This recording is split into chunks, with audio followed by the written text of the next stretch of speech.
इस लेक्चर से पहले हम लोगों ने सेंट्रोइड इस टॉपिक के ऊपर ऑलरेडी 3 लेक्चर्स किए हुए हैं, जिसमें हम लोगों ने सेंट्रोइड इस टॉपिक को concept point of view as well as exam point of view जो भी प्रॉब्लम्स आते हैं उसको अच्छी तरीके से लर्न किया हुआ है। फिर भी सेंट्रोइड के अंदर जो भी प्रॉब्लम्स आते हैं उनको और अच्छी तरीके से समझने के लिए हम लोग इस कंसेप्ट के ऊपर ज़्यादा से ज़्यादा प्रैक्टिस हम करेंगे। तो देखो यहाँ पर हेडिंग में क्या दिया हुआ है, find centroid of shaded area. Exam में हमेशा इसी तरीके से एक क्वेश्चन आएगा, एक शेडेड एरिया रहेगा कुछ डायग्राम में दिया हुआ, उसका हमें क्या निकालना होगा, सेंट्रोइड निकालना होगा। तो देखो इस क्वेश्चन के लिए डायग्राम मैंने अलग से दूसरे पेज पे बनाई हुई है। डायग्राम इस तरीके से डायग्राम में हमें कितने स्टैंडर्ड शेप दिख रहे हैं। देखो अगर हम लोग डायग्राम को ऑब्जर्व करेंगे तो डायग्राम में हमें 4 स्टैंडर्ड शेप दिखाई देंगे। पहला वाला एक बड़ा सा रेक्टेंगल, उसी रेक्टेंगल के अंदर एक क्वार्टर सर्कल दिख रहा है जिसको हैश नहीं किया, यानी कि हमें इस क्वार्टर सर्कल के एरिया को सब्ट्रैक्ट करना होगा टोटल एरिया में से, ठीक है। और एक हमें सेमी सर्कल दिख रहा है, सेमी सर्कल कौन से क्वाड्रेंट में लाई किया हुआ दिख रहा है, 4th क्वाड्रेंट में। सेकेंड क्वाड्रेंट में हमें एक ट्रायंगल आया हुआ दिख रहा है, राइट। और ये फर्स्ट क्वाड्रेंट में क्या दिख रहा है, कम्प्लीटली एक रेक्टेंगल लाई हो रहा है। डायमेंशन यहाँ पर साइड में लिखे हुए हैं। सेमी सर्कल के लिए रेडियस कितनी है, 25, यानी कि सेमी सर्कल का डायमीटर कितना हो जाएगा, 50 हो जाएगा। वही रेक्टेंगल के लिए विड्थ है। रेक्टेंगल की लेंथ कितनी होगी, देखो यहाँ से 60 दिख रहा है और ये ऊपर का 30, यानी कि 90 क्या हो गई, रेक्टेंगल की लेंथ हो गई। यहाँ पर ये ट्रायंगल का हाइट कितना हो जाएगा, 45। यूनिट्स मेंशन नहीं किए हुए हैं तो हम लोग क्या लिखेंगे, सिंपली यूनिट ये वर्ड ऐड करेंगे, ठीक है। तो ये यहाँ पर वाई एक्सिस दिख रहा है और यहाँ पर एक्स एक्सिस दिख रहा है। तो ये शेडेड जो भी पोर्शन हो रहा है उसका हमें क्या निकालना होगा, सेंट्रोइड निकालना होगा, ठीक है। तो इससे पहले हम लोग क्या करेंगे, इस एरो से आंसर के लिए शुरुआत करेंगे। और सबसे पहला सेंटेंस क्या लिखना होगा, to find centroid writing table as follows, ये वाला हमें स्टेटमेंट लिखना होगा, ठीक है। तो स्टेटमेंट क्या लिखना है, to find centroid. To find centroid लिखने के बाद हमें लिखना होगा writing table as follows, writing table as follows. इतना लिखने के बाद हमें क्या करना होगा, एक कॉलम्स बनाने होंगे। सबसे पहले कॉलम में लिखना होगा सीरियल नंबर। सीरियल नंबर लिखने के बाद आएगा शेप। शेप लिखने के बाद हमें लिखना है एरिया। एरिया के लिए ये ए आई लिखा। एरिया किस यूनिट में होने वाला, यूनिट तो पता नहीं ना, तो हम लोग सिंपली यूनिट स्क्वायर लिख देंगे, ठीक है। एरिया लिखने के बाद हमें लिखना होगा कोऑर्डिनेट्स। कोऑर्डिनेट्स कोऑर्डिनेट्स कौन से होंगे, एक एक्स आई कोऑर्डिनेट रहेगा और एक वाई कोऑर्डिनेट रहेगा। एक्स कोऑर्डिनेट को हम लोगों ने एक्स आई से रिप्रेजेंट किया और वाई कोऑर्डिनेट को हम लोगों ने वाई आई से रिप्रेजेंट किया। ये आई यानी कि क्या अलग अलग शेप थे ना, तो ये पहला वाला शेप जो हम लोग कंसिडर करेंगे उसके लिए एक्स कोऑर्डिनेट और वाई कोऑर्डिनेट निकाला जाएगा, तो एक्स आई से डिनोट करेंगे। जो दूसरा शेप होगा यानी कि उस केस में आई की वैल्यू 2 हो जाएगी, तो उसके लिए ये x2 y2, तो जनरली आई लिख दिया, ठीक है। इतना क्लियर हो गया। एक कोऑर्डिनेट्स के अंदर एक्स आई कोऑर्डिनेट के लिए कॉलम बनेगा, वाई आई कोऑर्डिनेट के लिए कॉलम बनेगा। उसके बाद हमें लिखना होगा ए आई एक्स आई लिखना होगा। देखो ये ए आई लिखा इंटू एक्स आई लिखा और साइड में और एक कॉलम बनेगा ए आई इंटू वाई आई के लिए, ठीक है। एक्स आई का यूनिट क्या होगा, यूनिट मेंशन नहीं किया तो ये एक्स कोऑर्डिनेट यूनिट ही लिखना होगा हमें, और वाई कोऑर्डिनेट के लिए भी सिंपली यूनिट लिखना होगा। एरिया का यूनिट क्या था, यूनिट स्क्वायर, और एक्स आई का यूनिट क्या होगा, ओनली यूनिट, यानी कि यहाँ पे क्या लिखेंगे हम लोग, यूनिट क्यूब लिखेंगे, ठीक है। इतना क्लियर हो गया। सिमिलरली साइड में भी हमें क्या लिखना होगा, यूनिट क्यूब, जो भी यूनिट रहेगा उसका क्यूब। इसका मतलब ये हो रहा है, ठीक है। नेक्स्ट स्टेप में हमें क्या करना होगा, प्रॉपरली कॉलम बनाने। ये जो भी कॉलम्स लिखे हैं ना हम लोगों ने उसको पेंसिल से सेपरेट करना होगा, यानी एक टेबल जैसा दिखना चाहिए, तो उस तरीके से हम लोग उसको बना देंगे, एक टेबल बना देंगे। तो वो टेबल बनाने वाला काम मैं यहाँ पे कर देता हूँ। देखो यहाँ पर मैंने पेंसिल से टेबल बनाया हुआ है, ठीक है। सीरियल नंबर में सबसे पहले मुझे नंबर 1 लिखना होगा। नंबर 1 हम लोग किसको कंसिडर करेंगे, रेक्टेंगल को कंसिडर कर लेते हैं। सबसे बड़ा वाला शेप वही है ना, रेक्टेंगल। तो रेक्टेंगल का विड्थ कितना हो जाएगा, रेडियस 25, तो ये विड्थ कितना हो जाएगा 50, और लेंथ कितनी हो जाएगी, ये 90 हो जाएगी। 60 प्लस ये 30 कितनी हो जाएगी, 90। तो 90 इंटू कितना करना होगा, 50 करना होगा। तो हमें रेक्टेंगल का एरिया कितना मिलेगा, 4500, ठीक है। ये शेप रेक्टेंगल का है तो वर्टिकल तरीके से रेक्टेंगल आया हुआ है, तो वर्टिकल तरीके से हम लोग रेक्टेंगल ड्रॉ करेंगे। उसके बाद रेक्टेंगल का एरिया कितना आया, 50 into 90, that is 4500। Unit square यहाँ पे ऑलरेडी मेंशन किया तो यहाँ पर यूनिट स्क्वायर फिर से नहीं लिखना है, ठीक है। इतना करने के बाद हमें रेक्टेंगल का क्या निकालना है, एक्स आई निकालना है। एक्स आई यानी कि एक्स कोऑर्डिनेट निकालना है। एक्स कोऑर्डिनेट यानी कि क्या होता है, distance from the Y axis होता है, ठीक है। तो रेक्टेंगल ये शेप देखना है हमें। रेक्टेंगल इस शेप का सी जी निकालना होगा। सी जी का डिस्टेंस निकालना है एक्चुअली वाई एक्सिस से, ठीक है। एक्स कोऑर्डिनेट यानी कि distance from the Y axis होता है। अभी देखो रेक्टेंगल का विड्थ कितना है, ये 50 है। इस 50 के हाफ डिस्टेंस पे क्या रहेगा, सी जी होने वाला है, जो कि वाई एक्सिस से कितना दूर होगा, यानी कि 25 डिस्टेंस दूर होगा, ठीक है। तो यहाँ पर एक्स कोऑर्डिनेट कितना लिखेंगे हम लोग, सिंपली 25 लिख देंगे। अभी क्या निकालना है, वाई कोऑर्डिनेट। वाई कोऑर्डिनेट यानी कि distance from the X axis. देखो एक्स एक्सिस यहाँ पर है रेक्टेंगल का, रेक्टेंगल का ये वाला पार्ट, विड्थ वाला पार्ट एक्स एक्सिस के ऊपर, ये ऊपर लेंथ कितनी हो चुकी है, रेक्टेंगल की लेंथ कितनी है टोटल 90 है। तो इस 90 के हाफ पे सी जी होगा ना, जो कि एक्स एक्सिस से कितना दूर होगा 45, ठीक है। यानी कि वाई कोऑर्डिनेट यानी कि distance from the X axis कितना आएगा रेक्टेंगल के लिए 45 आ जाएगा, ठीक है। इतना क्लियर हो गया। तो यहाँ पर हमें क्या लिखना है, रेक्टेंगल का वाई कोऑर्डिनेट 45 लिखना होगा। ये लिख दिया सिंपली 45। इसके बाद दूसरा शेप हम लोग लिख लेते हैं, ये सेमी सर्कल का, ठीक है। सेमी सर्कल का एरिया क्या होगा, पाई आर स्क्वायर बाय 2 होगा। रेडियस कितनी है 25। सेकेंड शेप सेमी सर्कल ले रहा हूँ। सेमी सर्कल का ओरिएंटेशन इस तरीके से डाउनवर्ड, तो ये सेमी सर्कल का शेप बना दिया। उसका एरिया क्या आएगा, ये सब्ट्रैक्ट नहीं हो रहा है, ऐड करना होगा, तो इसके कारण जो भी एरिया आएगा उसको हमें प्लस ही कंसिडर करना है, ठीक है। रेडियस कितनी है 25। तो पाई आर स्क्वायर बाय कितना होता है 2 होता है ना सेमी सर्कल का एरिया। तो काउंट करते हैं, तो उसको देखो, ये पाई लिखा, ये शिफ्ट और ये पाई, पाई आ गया into 25 pi R square upon 2 करना है, ठीक है। तो सेमी सर्कल का एरिया कितना आएगा हमारे पास 981.747 है ना। तो हम लोग डेसिमल पॉइंट के बाद हमेशा 2 डिजिट ही लिखा करके, और दूसरा वाला डिजिट हमें राउंड अप करना होगा। तो इसका मतलब हमें क्या लिखना है, वैल्यू 981.75 लिखना है। ये 981.75 लिख दिया, ठीक है। इतना क्लियर हो गया। उतना हो जाने के बाद हमें अभी क्या निकालना है, X Y coordinate. X coordinate यानी कि distance from the Y axis. Semi circle का सी जी हमेशा उसके एक्सिस ऑफ सिमेट्री पे होगा। उसका एक्सिस ऑफ सिमेट्री यानी कि ये यहाँ से ये वाला डिस्टेंस आया हुआ, सेमी सर्कल का एक्सिस ऑफ सिमेट्री ये रहेगा ना, इसी लाइन पे क्या होने वाला है, उसका सी जी होने वाला है, जो कि वाई एक्सिस से कितना दूर होगा 25 दूर पे होगा ना। तो इसका मतलब सेमी सर्कल का सी जी एक्स कोऑर्डिनेट कितना आएगा, distance from the Y axis 25 ही आएगा। इसके बाद हमें क्या कर निकालना है, अभी वाई कोऑर्डिनेट निकालना है। सेमी सर्कल का क्या निकालना है, वाई कोऑर्डिनेट यानी कि distance from the X axis. देखो ये सेमी सर्कल है, ये एक्स एक्सिस है, distance from the X axis. देखो सेमी सर्कल में क्या कहा, सेमी सर्कल में उसका सी जी बेस से, ये जो बेस है ना, ये सेमी सर्कल का ये बेस है, बेस से सी जी कितना दूर होता है सेमी सर्कल में 4r/3π। ये फॉर्मूला है जिसको हम लोगों ने फर्स्ट लेक्चर में डिस्कस किया था, ठीक है। सेमी सर्कल के अंदर ये वाले बेस से सी जी कितना दूर होता है 4r/3π। और अपने केस में रेडियस कितनी दी हुई है 25। तो हम लोग इसको कैलकुलेट कर लेते हैं, रेडियस कितना होगा 4r/3π लिखना है ना। तो अपॉन में ये 3, अपॉन में पाई भी आएगा, इंटू शिफ्ट ये पाई लिखा, ऊपर रेडियस इंटू करना है इंटू 25, ठीक है। ये 4r/3π कर दिया। उसको इक्वल करने पर वैल्यू कितनी आएगी 10.61, ठीक है। Distance from the X axis यानी कि वाई कोऑर्डिनेट होता है, तो distance from the X axis Y coordinate आएगा, नीचे की तरफ आएगा ना, वो नीचे की तरफ आएगा, और नीचे वाई एक्सिस कैसा होता है, तो निगेटिव होता है। तो ये वैल्यू कितनी आई है हमें 10.61। तो ये इसको माइनस देना होगा, क्योंकि ओरिजिन के नीचे वाई एक्सिस कैसा होता है निगेटिव होता है। तो ये कितना आएगा -10.61 लिखना होगा, ठीक है। वाई कोऑर्डिनेट सेमी सर्कल कितना आएगा -10.61। तो यहाँ पर -10.61 लिखना होगा। कोऑर्डिनेट निगेटिव क्यों आया, क्योंकि वो फोर्थ कोऑर्डिनेट में सी जी आ रहा है, किसका, सेमी सर्कल का। और ये एक्स कोऑर्डिनेट यानी कि distance from the Y axis, वो तो हमेशा कैसे रहेगा, प्लस रहेगा ना, राइट साइड में आ रहा है वाई एक्सिस के, इसके कारण वो क्या आया, प्लस आया, ठीक है। इतना क्लियर हो गया। तो अभी हम लोग इसके बाद दूसरा शेप ले लेंगे ट्रायंगल का, दूसरा यानी कि थर्ड शेप, ठीक है। तो ट्रायंगल का शेप, ट्रायंगल किस क्वाड्रेंट में आया हुआ दिख रहा है हमें, सेकंड क्वाड्रेंट में आया हुआ दिख रहा है। और ट्रायंगल का एरिया क्या हो जाएगा, ये 30 का बेस और ये 45 का लेंथ, ठीक है। तो 30 इंटू 45 इंटू 1/2 करेंगे, यानी कि क्या हो जाएगा वो 30/2 15, 15 इंटू क्या करना होगा हमें 45 करना होगा, सिंपली ट्रायंगल का एरिया मिलने के लिए। तो ये 15 इंटू 45 कर दिया, ठीक है। तो उसका एरिया कितना था 675। ये इस एरिया को भी हमें क्या करना होगा, ऐड करना होगा, सब्ट्रैक्ट नहीं करना है, क्योंकि वहाँ पर ट्रायंगल पे भी ऊपर हैश लाइन आई हुई है। तो ट्रायंगल का एरिया कितना बनता है 675। तो ये ट्रायंगल इस ओरिएंटेशन में इस तरीके से, तो उसी तरीके से डायग्राम बना दिया। एरिया कितना है ट्रायंगल का 675। अभी क्या करना है, हमें ट्रायंगल का एक्स कोऑर्डिनेट निकालना है। एक्स कोऑर्डिनेट यानी कि क्या हो जाएगा, distance from the Y axis, ठीक है। तो देखो सिर्फ ट्रायंगल को देखना है।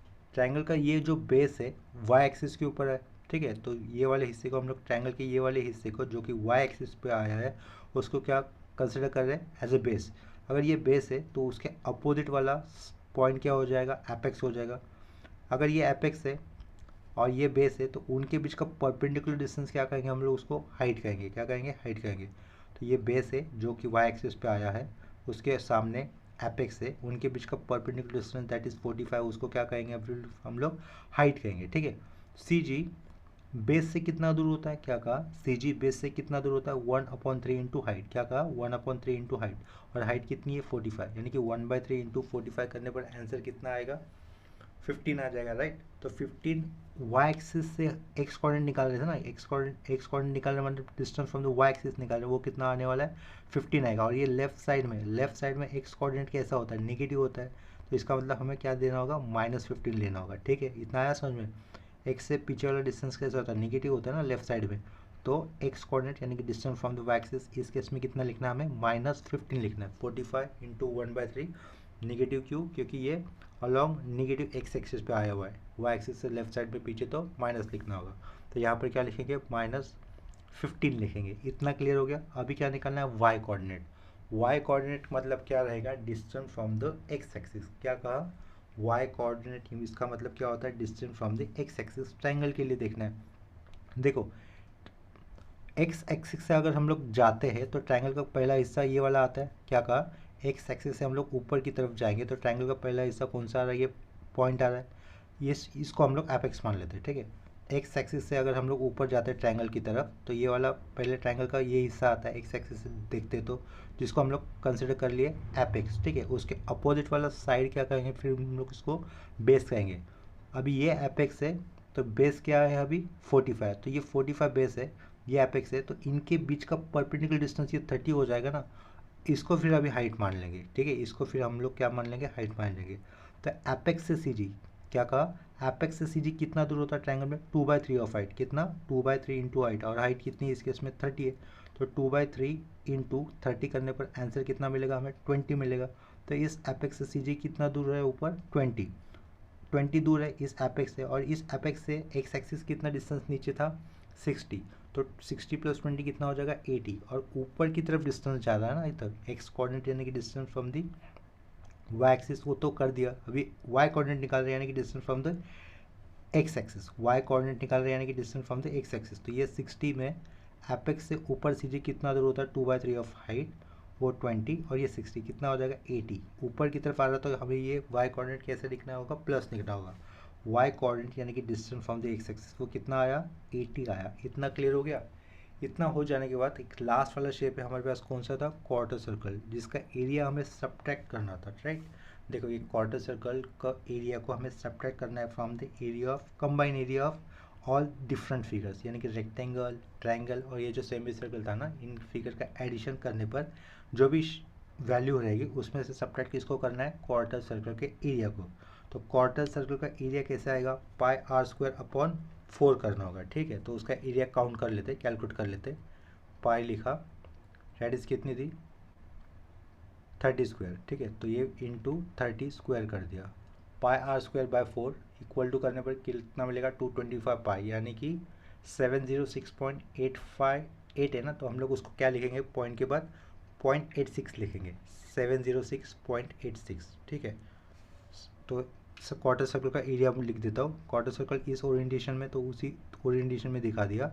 एरिया क्या रहेगा क्वार्टर सर्कल का 706 माइनस में, लेकिन माइनस में क्यों, क्योंकि उसको उस एरिया को हमें सब्ट्रैक्ट करना है, तो -706 लिखा, 0.86 लिखेंगे। ठीक है, डेसिमल पॉइंट के बाद 2 ही डिजिट लिखने हैं और दूसरा वाला डिजिट राउंड अप कर देना है, तो 0.86 लिख दिया। इसके बाद हमें जो क्वार्टर सर्कल आया है उसके कोऑर्डिनेट्स लिखने होंगे, एक्स कोऑर्डिनेट और वाई कोऑर्डिनेट निकलने हैं। तो एक्स कोऑर्डिनेट का मतलब क्या होता है, distance from the Y axis. ठीक है, देखो ये वाई एक्सिस दिख रहा है यहाँ पर, हमें क्या निकालना है, क्वार्टर सर्कल का सी जी का डिस्टेंस निकालना है फ्रॉम द वाई एक्सिस। तो हम लोग क्या करेंगे, ये हमेशा बेटर रहेगा कि क्वार्टर सर्कल का हम लोग, अब जब भी क्वार्टर सर्कल आता है तो उसका सी जी हम लोग उसके बेस से निकालेंगे। तो क्वार्टर सर्कल का बेस ये हो जाएगा, ये वाला साइड और ये वाला साइड। तो ये वाली साइड से और ये वाली साइड से क्वार्टर सर्कल के अंदर सी जी का डिस्टेंस सेम ही होता है, दैट इज़ 4r/3, यानी कि यहाँ से कितना दूर होगा सी जी 4r/3, और ये वाले डिस्टेंस से भी कितना दूर होगा 4r/3। रेडियस कितनी है 30 है। ठीक है, अभी देखो ये वाले साइड से सी जी कितना दूर होने वाला है 4r/3, यहाँ से दूर होगा, लेकिन हमें यहाँ से डिस्टेंस नहीं चाहिए। डिस्टेंस कहाँ से चाहिए, वाई से डिस्टेंस चाहिए ना, वाई एक्सिस से डिस्टेंस चाहिए, एक्स कोऑर्डिनेट यानी कि distance from the Y axis. हम लोग क्या करेंगे, यहाँ से लेकर यहाँ तक का डिस्टेंस कितना है टोटल 50 था राइट। देखो नीचे रेडियस ये सेमी सर्कल की 25 है, तो यहाँ से लेकर यहाँ तक का डिस्टेंस कितना होगा 50 होगा, ठीक है। तो ये डिस्टेंस भी कितना होगा 50 होगा, इसका मतलब ये भी डिस्टेंस 50 होगा। तो हम लोग क्या करेंगे, ये 50 माइनस 4r/3 कर देंगे। 4r/3 यहाँ से यहाँ तक का सी जी का डिस्टेंस है ना, लेकिन ये तो रिक्वायर्ड नहीं है, यहाँ से लेकर यहाँ तक है। तो हम लोग क्या कर देंगे 50 माइनस 4r/3 करने पर हमें एक्स कोऑर्डिनेट मिल जाएगा, यानी कि distance from the Y axis मिल जाएगा क्वार्टर सर्कल का, ठीक है। इतना क्लियर हो गया। तो वो कितना आता है देख लेते हैं। क्या करना था, 50 माइनस 4r/3, 4r रेडियस कितनी है 30 है, 4r/3 3 इंटू पाई, ठीक है। कर दिया, देखते हैं उसका आंसर कितना हो रहेगा। 37.26 कितना आया, 37.26 दिख रहा है, जिसको हम लोग 27 लिख सकते हैं, 37.27। यहाँ पर मैंने ब्रैकेट क्लोज नहीं किया चलेगा, लेकिन ब्रैकेट भी क्लोज करता हो तो भी सेम ही आंसर आएगा, ठीक है। 37.27 लिखेंगे, प्लस में रहेगा, फर्स्ट क्वाड्रेंट में आ रहा है ना वो आंसर, तो वो तो प्लस ही लिखना होगा। तो कितना लिखना है फिर वो 37.27, ठीक है। इतना क्लियर हो गया। अभी वाई कोऑर्डिनेट निकालना, यानी कि डिस्टेंस फ्रॉम द क्या होता है एक्स एक्सिस। देखो ये एक्स एक्सिस दिख रहा है हमें, इससे किसका सी जी का डिस्टेंस निकालना है क्वार्टर सर्कल के, ठीक है। तो यहाँ से सी जी कितना दूर होगा 4r/3, यानी कि वो कितना होने वाला है 4r/3 ये होगा ना। तो 4r/3 बेसिकली होता है कितना, उसको काउंट कर लेते। देखो ये रहेगा 4r/3 का डिस्टेंस सी जी का, जो कि कितना आया है 12.73, यानी कि इस ऊपर वाले हिस्से से सी जी कितना दूर है 12.73, यहाँ से दूर है। ये जो लाइन दिख रहा है ना, इधर से सी जी कितना नीचे है 4r/3, जो कि कितना आया 12.73 था। लेकिन यहाँ से नहीं पूछा था हमें, यहाँ से लेकर यहाँ तक का पूछा है, यानी 4r/3 जो डिस्टेंस कितना आया 12.73 आया ना। तो ये तो नहीं पूछा था हमें, इस पॉइंट से लेकर यहाँ तक का डिस्टेंस पूछा। वाई कोऑर्डिनेट यानी कि distance from the X axis कितना रहेगा ना। तो हम लोग क्या करेंगे, ये टोटल कितना था 90 था, 90 माइनस 12.73 कर देंगे, ठीक है। तो देखते हैं उसको कितना मिल देगा, 90 माइनस 4r/3 कर दिया, तो उसका आंसर कितना आएगा 77.27 लिखेंगे। क्या लिखेंगे 77.27, फर्स्ट क्वाड्रेंट में होने वाला है वैल्यू, तो इसका मतलब वो भी वैल्यू कैसे होगी प्लस होगी, 77.27 लिखना है। 77.27 इतना लिख दिया। इतना क्लियर हो गया। इतना क्लियर हो जाने के बाद हमें क्या करना होगा, देखो ये यहाँ पर वैल्यू नेगेटिव क्यों आई है, क्योंकि ये सेमी सर्कल का वाई कोऑर्डिनेट यानी कि distance from the X axis नीचे जाएगा ना, उसके कारण उसको माइनस दे दिया, ठीक है। इसी तरीके से ट्रायंगल का ये एक्स कोऑर्डिनेट यानी कि distance from the Y axis along negative X axis आ रहा है, इसके कारण उसको माइनस दे दिया, ठीक है। इतना क्लियर हो गया। क्वार्टर सर्कल के एरिया को माइनस क्यों आया, भले ये क्वार्टर सर्कल फर्स्ट क्वाड्रेंट में तो उसके एक्स कोऑर्डिनेट वाई कोऑर्डिनेट तो प्लस ही रहेंगे, but we are going to subtract the area of this quarter circle from the shaded regions ना। देयरफॉर मुझे क्या करना पड़ा, सेम ये क्वार्टर सर्कल के एरिया को माइनस साइन पहले देना पड़ा, ठीक है। इतना क्लियर हो गया। इतना हो जाने के बाद हमें क्या करना होगा, ये जो एरिया आया है एरिया का उसके अपने आए हुए कोऑर्डिनेट के साथ इंटू करना है और इन कॉलम में लिख देना है, ठीक है। यानी कि 4500 इंटू 25 करना है, यहाँ पे वैल्यू लिखेंगे। 4500 इंटू 45 करना है, यहाँ पे वैल्यू लिखेंगे, ठीक है। इतना करना होगा। सिमिलरली हर एक शेप का एरिया उसके आए हुए कोऑर्डिनेट के साथ इंटू करना है और उसके रिस्पेक्टिव कॉलम में लिखना है, ठीक है। तो वो वाला पार्ट मैं यहाँ पे ऑलरेडी कर देता हूँ। और ऑलरेडी कौन सा पार्ट लिखना होगा हमें, फिर कौन से पार्ट की रिक्वायरमेंट होगी, समेशन ऑफ ए आई की। ये ए आई का कॉलम है ना, तो हम लोग यहाँ पर समेशन ऑफ ए आई लिखेंगे इक्वल टू इनका एडिशन करना होगा। इसी तरीके से यहाँ पर वैल्यू आएगी, यहाँ पर वैल्यू आएगी, यहाँ पर वैल्यू आएगी, उन सब का एडिशन क्या करेंगे, summation A I x I लिखना होगा, ठीक है। इतना क्लियर हो गया। सिमिलरली राइट साइड में भी तो क्या आएगा, समेशन ए आई इंटू वाई आई लिखना होगा। बिफोर दैट यहाँ पर वैल्यू लिखनी है, वैल्यू लिखने के बाद उनका एडिशन करके जो आंसर आएगा वो आंसर फिर यहाँ पर हमें लिखना होगा, ठीक है। तो इनका मल्टीप्लिकेशन कर कर जो भी वैल्यू आती है तो वो यहाँ पर मैं फिल कर देता हूँ, ठीक है। इतना समझ में आया होगा। देखो यहाँ पर टेबल के अंदर मैंने वैल्यूज फिल कर दी है। तो ये ए आई इंटू एक्स आई करने पर आंसर कितना आएगा 112500, और ये ए आई इंटू वाई करने पर आंसर कितना आएगा 202500, ठीक है। तो इसी तरीके से सारे कॉलम फिल कर दिए। यहाँ पर समेशन ऑफ ए आई लिखा है, यहाँ पर ए आई एक्स आई जो भी कॉलम फिल किया था उसका एडिशन कर दिया है, वो कितना आया 100,574.08। और यहाँ पर भी ए आई वाई कॉलम फिल करने के बाद उनका एडिशन लास्ट में कितना लिखा है 191464.56। ठीक है, इतना क्लियर हो गया। उतना हो जाने के बाद हमें एक्स बार निकालने के लिए फॉर्मूला क्या होगा, जो कि हम लोगों ने फर्स्ट लेक्चर में सीखा था, summation of A I x I लिखना है और अपन में क्या करना है समेशन ऑफ ए आई करना है। इससे हमें क्या मिलेगा, सेंट्रॉइड का एक्स कोऑर्डिनेट मिलेगा, राइट। तो ये summation of A I x आई कितना आया हुआ है, देखो यहाँ पर 100,574.08 अपॉन में क्या लिखना है समेशन ऑफ ए आई लिखना है, जो कि कितना था 5449.89, 5449.89। ठीक है, इसका आंसर जो भी आएगा वो यहाँ पर मुझे लिखना होगा। एंड इसी तरीके से इसका आंसर बाद में कैलकुलेट कर देते हैं। एंड इसी तरीके से हमें क्या निकालना होगा वाई बार। ठीक है, तो सेंट्रॉइड का वाई बार यानी कि क्या लिखना है formula, summation of A I Y I लिखेंगे अपॉन में समेशन ऑफ ए आई करना होगा इक्वल टू वैल्यू क्या आई है summation of A I Y i के लिए 191464.56 upon summation of A i that is 5449.89। ठीक है, तो इसको कैलकुलेट करके देखते हैं आंसर कितना आएगा। यूनिट उन्होंने मेंशन नहीं किया था, तो इसके कारण हम लोग वैल्यू लिखकर लास्ट में क्या लिखेंगे, सिंपली यूनिट ये वर्ड ऐड कर देंगे। ठीक है, तो एक्स बार देखते कितना आता था 100,574 लिखा है, देखो यहाँ पर 100,574 लिखा, 0.08 आगे 0.08 अपॉन में 5449.89। ठीक है, तो उसको कैलकुलेट करने पर देखते हैं आंसर कितना आता है 18.45। डेसिमल पॉइंट के बाद हमें 2 ही डिजिट लिखने हैं और दूसरा वाला डिजिट अगर राउंड अप कर सकते हैं तो उसको करना होगा। ठीक है, ये 45 है तो राउंड अप नहीं हो रहा है, तो 18.45 लिखना होगा सिंपली 18.45। ठीक है, यूनिट मेंशन नहीं था तो हम लोग यहाँ पर सिंपली यूनिट ही लिखेंगे। और दूसरा वाला वाई कोऑर्डिनेट्स यानी कि वाई बार कितना आता है देखते हैं, सिर्फ न्यूमरेटर चेंज करना होगा। यहाँ पर मैं डिनोमिनेटर सेम ही रखूँगा, ये डिनोमिनेटर एरिया है ना तो डिनोमिनेटर सेम ही रखना है, सिर्फ न्यूमरेटर चेंज कर देंगे। ठीक है, ये ऊपर वाला हिस्सा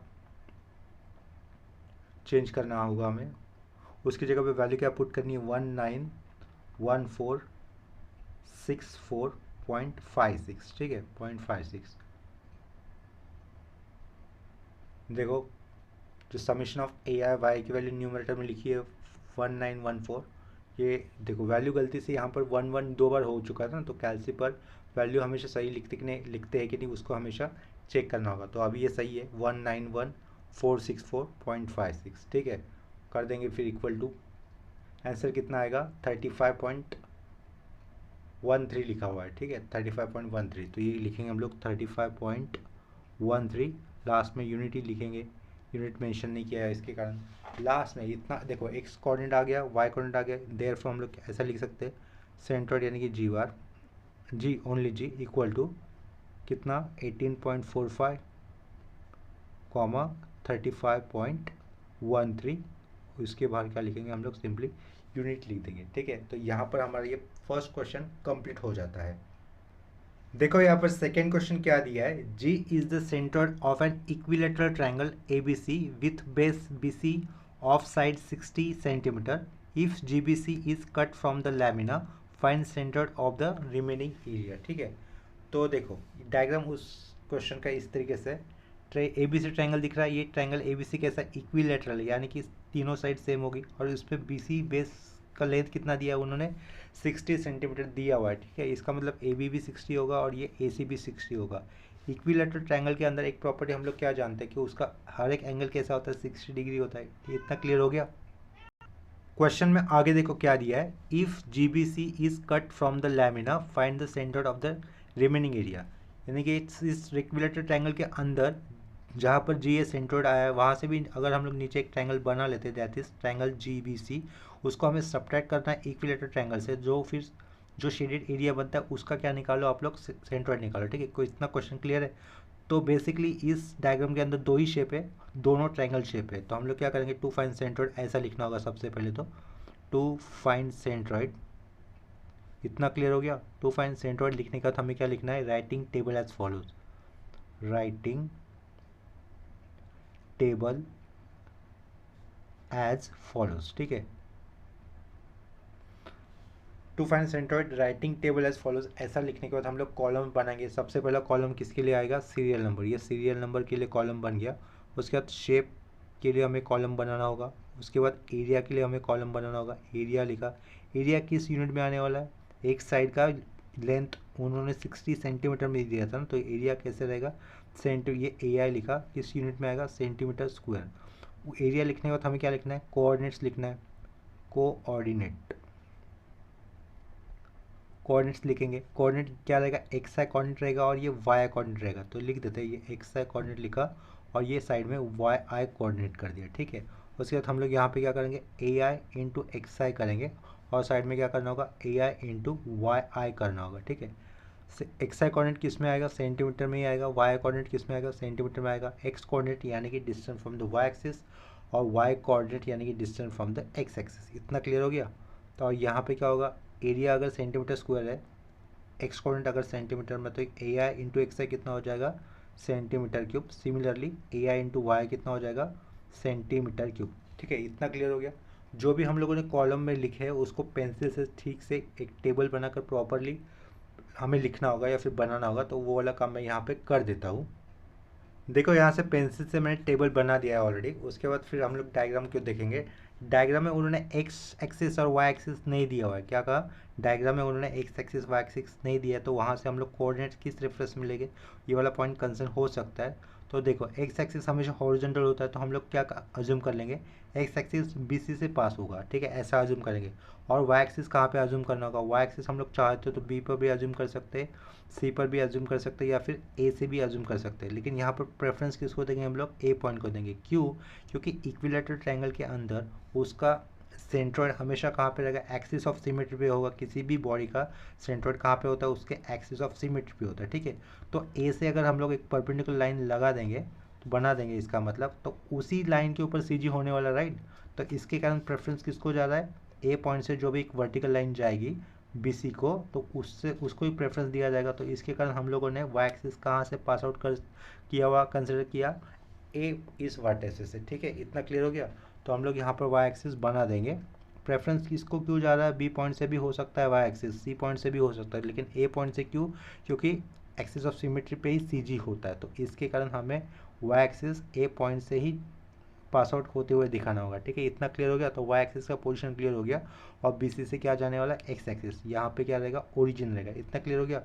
AB साइड कितनी है, 60 है, BC साइड कितनी है, 60 है, ठीक है। अगर हम लोग ये वाई एक्सिस बना देंगे तो ये वाई एक्सिस यहाँ तक, इस पॉइंट तक अल्टीट्यूड दिखाई देगा, वर्टेक्स A से BC पर आया हुआ एल्टीट्यूड दिखाई देगा वाई एक्सिस, ठीक है। तो इसकी लेंथ कितनी होगी, इस पॉइंट को हम लोग M मान लेते, ठीक है। इस पॉइंट को हम लोगों ने क्या नेम दे दिया, M दे दिया। तो ये A से लेकर M तक का डिस्टेंस कितना होगा, अल्टीट्यूड का डिस्टेंस कितना होगा। अभी देखो ट्रायंगल ABM दिख रहा है, क्या कहा, ट्रायंगल ABM, ये 90 60 और 30 का ट्रायंगल हो जाएगा। देखो यहाँ पर 90, इक्विलेटरल ट्रायंगल का एंगल कितना होता है, 60, ये 90 है, ये 60 है, तो बाय डिफ़ॉल्ट ये एंगल क्या हो जाएगा, 30 हो जाएगा। 30 60 90 के ट्रायंगल के अंदर 60 डिग्री के अपोजिट वाला साइड, क्या कहा, 60 डिग्री इस एंगल के अपोजिट वाला साइड हाइपोटेनस की कितने टाइम्स होता है, √3/2 इंटू साइड होता है, यानी कि √3/2 इंटू साइड कितनी, 60 है। तो ये AM की लेंथ हमें मिल जाएगी, ठीक है। इतना आया समझ में। वो वाला एक्स्ट्रा वाला काम जो भी रहेगा न्यूमेरिकल्स लिखने का, मैं यहाँ से इसी डायग्राम में साइड में लिख देता हूँ। देखो क्या लिखा, इन ट्रायंगल ABM लिख दिया। M हम लोगों ने अल्टीट्यूड ये अल्टीट्यूड ड्रॉन किया हुआ कंसिडर किया है, BC इस साइड पर वो A वर्टेक्स से आया हुआ ये AM को हम लोगों ने अल्टीट्यूड कंसिडर किया, इन ट्रायंगल ABM, ठीक है। क्या AM कितना होने वाला है, AM इज इक्वल टू या फिर √3/2 ऑफ AB साइड, ठीक है, √3/2 ऑफ AB साइड कितना होगा, इसका मतलब AM का लेंथ √3/2, AM कितना है, AB कितना है, 60 है, तो ये कितना हो जाएगा, 30√3 हो जाएगा। AM की लेंथ कितनी आ जाएगी, 30√3 आ जाएगी। इतना क्लियर हो गया, ये AM की लेंथ आया हुआ। तो इक्विलेटरल ट्रायंगल के अंदर हमें क्या मिला, लेंथ मिल गया, ये AM अल्टीट्यूड मिल गया, जिसको हम लोग हाइट मान लेंगे, और बेस कितना है, 60 है। तो बड़े वाले ट्रायंगल का एरिया कैसे रहेगा, हाफ बेस इंटू हाइट, तो हाफ लिखेंगे, बेस 30, हाइट कितनी है, 30√3, तो उसका एरिया कितना था काउंट कर लेते हैं हम लोग। तो यहाँ पर हमें इक्विलेटरल ट्रायंगल का एरिया कितना है, देखो हाफ लिखा है ये 1/2, बेस 60 और हाइट कितना 30√3, तो एरिया कितना मिलेगा 1558.845।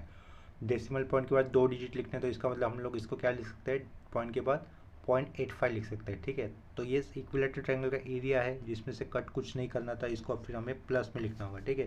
तो ये सीरियल नंबर 1 लिखा, शेप ट्रायंगल शेप है, और ये एरिया कितना आया 1558.85 आया। इतना क्लियर हो गया। उसके बाद ये एक्स आई कोऑर्डिनेट, ये वाई कोऑर्डिनेट, यानी कि एक्स कोऑर्डिनेट वाई कोऑर्डिनेट, इनके बीच में एक लाइन होना चाहिए था, वो बना नहीं आता, उसको फिर मैं बना लेता हूँ। देखो अभी हमें क्या निकालना है, एक्स कोऑर्डिनेट निकालना है। एक्स कोऑर्डिनेट मतलब क्या होता है, distance from the Y axis होता है, और वाई एक्सिस को हम लोगों ने क्या अज्यूम किया, ए पॉइंट से पास होते हुए अज्यूम किया है, ठीक है। तो ए पॉइंट से जो भी वर्टिकल डिस्टेंस होगा यानी कि वाई एक्सिस रहेगा, वो एक्स कोऑर्डिनेट यानी कि distance from the Y axis. देखो किसी भी शेप का सेंट्रोइड कहाँ पे होता है, उसके एक्सिस ऑफ सिमेट्री पे होता है, यानी कि वाई एक्सिस या एक्सिस ऑफ सिमेट्री है, उसी के ऊपर सेंट्रोइड आने वाला है। तो वाई एक्सिस के ऊपर अगर सेंट्रोइड अगर आता है, यानी कि वाई एक्सिस के ऊपर अगर कोई भी पॉइंट आता है, तो उसका एक्स से डिस्टेंस कुछ होगा ही नहीं ना। वाई एक्सिस के ऊपर ही होने वाला अगर सेंट्रोइड है, तो उसका एक्स कोऑर्डिनेट नहीं बनेगा, एक्स कोऑर्डिनेट यानी कि distance from the Y axis नहीं बनेगा। तो हमें क्या रहेगा, वो हमेशा जीरो होगा, ठीक है। दो ही शेप है, नीचे वाला ट्रायंगल ऊपर वाला ट्रायंगल, इन दोनों केस में एक्स कोऑर्डिनेट वाई एक्सिस भी आने वाला है, तो ये वो क्या हो जाएगा, दोनों केस में जीरो हो जाएगा, ठीक है। तो या फिर हमें क्या लिखना है, सिंपली जीरो लिख देना है। अभी क्या निकालना है, वाई कोऑर्डिनेट। वाई कोऑर्डिनेट यानी कि क्या होता है, distance from the X axis होता है, ठीक है। तो बड़े वाले ट्रायंगल के लिए वाई कोऑर्डिनेट यानी कि distance from the X axis. X axis हम लोगों ने कहाँ पे अज्यूम किया था, बेस बीसी से पास होता हुआ। देखो यहाँ पे मैंने एक्स बना दिया है, और ये ऊपर की तरफ ये वाई बना दिया है, ठीक है। ये वाई एक्सिस बना दिया है, ठीक है। तो हमें क्या निकालना अभी, Y coordinate which means distance from the X axis. तो ये बेस है ट्रायंगल का, और ये हाइट कितनी है 30√3, ये साइड में लिखा हुआ, मतलब ये हाइट होगी। बेस से सीजे कितना दूर होता है, क्या कहा, बेस से, अगर ये बेस है तो सामने वाला पॉइंट क्या हो गया, एपेक्स हो गया, यानी कि पॉइंट है एपेक्स हो जाएगा। तो ये बेस और एपेक्स के बीच का शॉर्टेस्ट परपेंडिकुलर डिस्टेंस क्या कहेंगे, फिर हाइट कहेंगे, यानी कि एम हाइट है, और हाइट कितनी है यहाँ पर आई हुई 30√3, ठीक है। तो अभी हमारा पॉइंट क्या चल रहा था, बेस से सी जी कितना ऊपर होता है, बेस से सी जी 1/3 ऑफ हाइट डिस्टेंस ऊपर होता है। क्या कहा, बेस से सी जी कितना दूर होता है, 1/3 इंटू हाइट। तो हाइट तो इतनी है, इसको 1/3 से इंटू करेंगे तो क्या आ जाएगा, ये 10√3 आ जाएगा। यानी कि जी एम ये डिस्टेंस एक्स एक्सिस से कितना ऊपर है, 10√3 इतना डिस्टेंस ऊपर है, यानी कि वाई कोऑर्डिनेट कितना आएगा, this much distance G M जितना, ठीक है, वो कितना होगा 10√3। तो यहाँ पे हमें क्या लिखना है, सिंपली 10√3 लिखना है, ठीक है। √3 कैलसी से आ जाएगा कैलकुलेट करना, तो उसको हम लोग बाद में बढ़ा देंगे, ये वैल्यू कितनी हो जाएगी, जीरो हो जाएगी। तो यहाँ पर हम लोग क्या लिख देंगे, ए आई इंटू वाई करके जो भी आंसर आएगा यहाँ पर लिख देंगे, ठीक है। इसके बाद सेकेंड शेप हमें कौन सा लेना होगा, नीचे वाले ट्रायंगल का, that is G B C. इस ट्रायंगल में जी से लेकर एम तक का डिस्टेंस कितना हुआ था, 10√3 हुआ था, राइट, 10√3 हुआ था। तो उसका एरिया कितना रहेगा छोटे वाले ट्रायंगल का, 60 into 1/2 into this height, that is 10√3 वाला हाइट। तो छोटे वाले ट्रायंगल का एरिया कितना आएगा कैलकुलेट कर लेते हैं, और उस एरिया को हमें सब्ट्रैक्ट करना होगा, उसके कारण उसके एरिया को हमें पहले माइनस साइन देना होगा, ठीक है। इतना क्लियर हो गया। जी एम डिस्टेंस कितना है, 10√3 था, हाइट ये बी सी बेस तो सेम रहने वाला, दैट इज 60। तो 1/2 इंटू 60 इंटू 10√3, तो एरिया कितना आता है जी बी सी ट्रायंगल का, उसको कैलकुलेट कर लेते हैं हम लोग। तो छोटे वाले ट्रायंगल का एरिया देखो कितना बनता है, 519.615 है ना, तो जिसको हम लोग 0.62 लिख सकते हैं, 519.62, 519.62 लिखा, ठीक है। ये तो जीरो होने वाला पहले ही बता दिया था, जब हम लोग बड़े वाले ट्रायंगल का एक्स कोऑर्डिनेट डिस्कस कर रहे थे, उसी केस में मैंने बता दिया था। तो ये नीचे वाले ट्रायंगल के लिए भी एक्स कोऑर्डिनेट क्या होगा, जीरो होगा, ठीक है। इतना क्लियर हो गया। अभी वाई कोऑर्डिनेट यानी कि क्या रहता है, distance from the X axis. तो ये छोटा वाला ट्रायंगल देखना है हमें, छोटा वाला ट्रायंगल देखना है। छोटे वाले ट्रायंगल बेस तो सेम ही है अलॉन्ग द एक्स एक्सिस। जी से लेकर एम तक का डिस्टेंस कितना था, 10√3 था, यानी कि छोटे वाले ट्रायंगल के लिए वो हो गई हाइट। तो ये हाइट है, ये बेस है छोटे वाले ट्रायंगल में।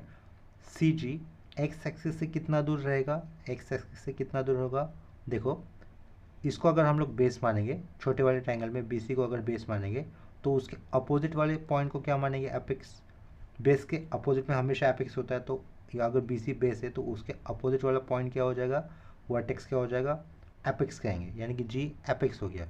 और ये एपेक्स है, बेस बी सी है तो उनके बीच का शॉर्टेड परपेंडिकुलर डिस्टेंस क्या रहेगा, जी से लेकर एम तक रहेगा, उसको कहेंगे हम लोग हाइट। हाइट कितनी है इस केस में 10√3, ठीक है। तो बेस से सी जी ट्राइंगल के अंदर बेस से सी जी कितना दूर होता है 1/3 इंटू हाइट, क्या कहा 1/3 इंटू हाइट, और हाइट कितनी इस केस में 10√3, यानी कि हमें क्या करना है फिर 1/3 इंटू 10 इंटू √3 करना है, क्या कहा 1/3 इंटू 10√3 करना है 10√3, ठीक है। इतना क्लियर हो गया, 10√3 कर दिया। इसका आंसर कितना आता है देखो 5.77, यानी कि एक्स एक्सिस से सी जी कितना ऊपर है 5.77 ऊपर है, 5.773 है। डेसिमल पॉइंट के बाद हम लोग 2 ही डिजिट लिखेंगे तो 5.77 ही लिखना होगा, ठीक है। इतना क्लियर हो गया, ये 5.77 लिख दिया, ये वैल्यू 0 हो जाएगी। इसके बाद हमें 1558.85 को 10 रूट से इंटू करना है, यहाँ पर देखना है आंसर। उसी तरीके से -519.62 को 5.77 से इंटू करना है, वो जो भी वैल्यू होगी माइनस ही होगी, यहाँ पर माइनस होने के कारण यहाँ पे लिख देंगे। इतना करने के बाद यहाँ पर समेशन ऑफ ए आई कर देना है इक्वल टू, इसी तरीके से यहाँ पर हमें क्या कर देना है summation of A I Y i कर देना है, और लास्ट में इससे पहले जो हम लोगों ने सम किया था उसी तरीके से हमें इसके कोऑर्डिनेट्स निकालने, सेंट्रॉइड के कोऑर्डिनेट्स निकालने, ठीक है। इतना क्लियर हो गया। तो ये जो भी फीलिंग द ब्लैंक्स वाला पार्ट मैंने अभी बताया था उसको मैं यहाँ पर लिख देता हूँ। देखो यहाँ पर जैसे पार्ट बताया था समेशन ऑफ ए आई लिख दिया है, summation of A I x आई कितना आएगा 0 आएगा, summation of A I Y की वैल्यू यहाँ पर एडिशन करके लिख दी है, वो कितनी लिखी है 24,001.86, ठीक है।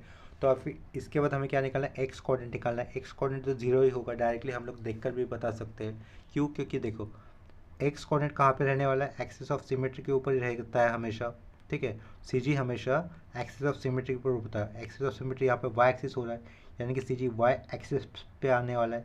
एक्स कोऑर्डिनेट यानी कि क्या होता है distance from the Y axis होता है, तो वाई एक्सिस से डिस्टेंस कुछ बनेगा ही नहीं अगर सी जी का कोऑर्डिनेट वाई एक्सिस पे है, तो एक्स वाई एक्सिस कोई डिस्टेंस आएगा नहीं, इसके कारण एक्स बार 0 हो जाएगा, ठीक है। तो फिर एक्स बार हम लोग यहाँ से भी डायरेक्टली 0 लिख सकते हैं, X bar equal to directly 0 लिख दिया, यूनिट क्या रहेगा सेंटीमीटर, एंड वाई बार यानी कि क्या रहेगा summation of A I Y i upon summation of A i, ठीक है। तो summation of A I Y i की value 24,001.86 upon summation of A i की वैल्यू 1039.23, ठीक है। तो इसको कैलकुलेट कर लेते हैं, ये वैल्यू कितनी आती है 24,001 था अपॉन में 1039.23, ठीक है 0.23 है वो, आंसर आएगा 23.095। तो डेसिमल पॉइंट के बाद 2 डिजिट लिखना है और दूसरा वाला डिजिट राउंड अप करना है, तो दूसरा वाला डिजिट अगर राउंड अप करते हो तो ये कितना हो जाएगा 23.10 हो जाएगा, ठीक है। तो इसको हम लोग लिखेंगे 23.10, यूनिट क्या होगा सेंटीमीटर रहेगा, ठीक है। देयरफॉर लास्ट में जी यानी कि सेंट्रॉइड जी इक्वल टू क्या रहेगा 0,23.10 और ब्रैकेट के बाहर क्या लिखेंगे सेंटीमीटर यूनिट लिख देंगे, ठीक है। तो यहाँ पर ये हमारा सेकेंड क्वेश्चन कंप्लीट हो जाता है।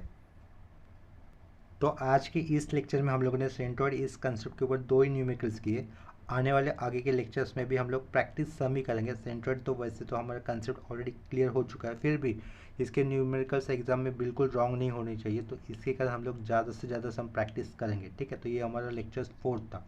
तो आज के लिए क्वेश्चंस में या फिर प्रॉब्लम में कहीं पर भी अगर डाउट होता है तो मुझे कमेंट सेक्शन पे इन्फॉर्म कर देना। मिलेंगे हम लोग नेक्स्ट लेक्चर में, ठीक है। इससे पहले हमारे कोप्लेनर फोर्स से ये टॉपिक कंप्लीट हो चुका है, इक्विलिब्रियम में ये टॉपिक भी कंप्लीट हो चुका है, अभी हम लोग सेंट्रॉइड इस टॉपिक के ऊपर है। और फर्स्ट ईयर इंजीनियरिंग मैथमेटिक्स के भी लेक्चर हमारे कुछ चैप्टर्स के ऑलरेडी यहाँ पर हो चुके हैं, यानी कि आपको प्लेलिस्ट से रैंक ऑफ मैट्रिक्स टॉपिक मिल जाएगा। उसके बाद लीनियर इक्वेशंस ये भी टॉपिक मिल जाएगा, और 2-3 टॉपिक आपको मिल जाएंगे मैक्सिमा मिनिमा, ये टॉपिक करंटली प्रेजेंटली चालू है, ठीक है। तो अगर आपको ये कोई भी डाउट आता है किसी भी सेक्शन में या फिर किसी भी प्लेलिस्ट के वीडियो में तो मुझे कमेंट सेक्शन में इन्फॉर्म कर देना है, ठीक है। मिलेंगे नेक्स्ट लेक्चर में, तब तक के लिए bye, take care, keep learning.